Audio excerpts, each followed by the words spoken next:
Because you never know who's in your audience who can enable that next step for you. And I want to close with a very clear illustration of why and how that is.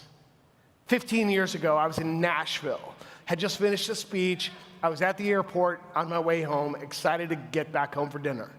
My phone rang and a voice on the other end, because it said private. I didn't know who it was going to be. I said, "Hello, this is Dan." "Hello, Dan. This is John Goddard." The Life List guy called me, and here's why. 6 months earlier, I had done a speech. I shared his list. I talked about how it impacted my life and caused me in my teen years to envision a bigger idea of success for myself and to commit to certain goals and ambitions in a meaningful, powerful way. A young lady approached me after that talk and said, "Thank you for talking about John Goddard. That's my uncle." You never know who's in your audience. So now he called me, and he said, "Dan, how do you use my list?" And I said, "Well, Dr. Goddard, I talk about the power of goal setting." And he said, "Oh yeah, I think the problem is most people don't set their goals high enough. And they don't feel the excitement and the thrill of going after them. What do you think, Dan?" He asked me. And I said, "Well, I agree, and I don't think most people write them down. I think they just keep them in their minds, and they need to write them down, as you did." And he said, "Oh yes, it all begins there. When you speak it or you write it, you make it real, and you activate the powers around you to attract what you need to accomplish that goal." Then he asked me, "Dan, how many goals do you think I've achieved?" Well, I knew the answer. I knew that of the original list of 127, he'd actually achieved 112. But I wanted to flatter the man, so I aimed a little lower, and I said, "Well, Dr. Goddard, I mean, achieving even 100 of those life goals would be amazing." And here's what he said next. He said, "Dan, I wrote that list when I was 15 years old. Surely you don't think that's all I've aspired to do."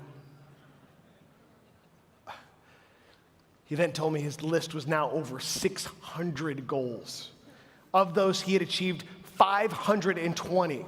And he wasn't bragging. You have to understand, he was excited about his life. He was passionate. He was asking me, "What are you working on? Because what can I learn from you?" I've never met a man or woman that I could not learn from. That's what he said. And since that day, we became great friends. I visited him when I was out in California every time for a speech. We went hiking in the mountains of La Cañada. We went back to Egypt on John's 80th birthday and the anniversary of his #1 goal. Get this, to celebrate those two occasions, we were on the Nile River. Of course, we weren't in a kayak, we were in a cruise ship, but it was still very cool. And when John passed away 5 years ago, and his wife Carol called me and she said, "Dan, would you please officiate John's celebration of life ceremony?" I could never have imagined an honor like that or written that as an intention or a goal. It came to me because I was congruent with my principles and I paid attention to the moments that presented themselves. And I just kept saying, "Yes, let's do this." And so at that ceremony, these people came from all over the world, fellow adventurers, world leaders. There were educators, there were family members, people I'd never seen, or many of them I'd never even heard of, and they all said the same thing. John made me feel important, unique, capable, strong. And he told me that I was his kindred spirit.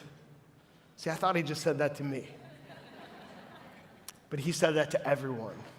I tell you this story, my friends, to remind you that the impact of your life will never be known by you or even the people who know you, because the ripple effects of who you are in each moment extend further than you could ever imagine today.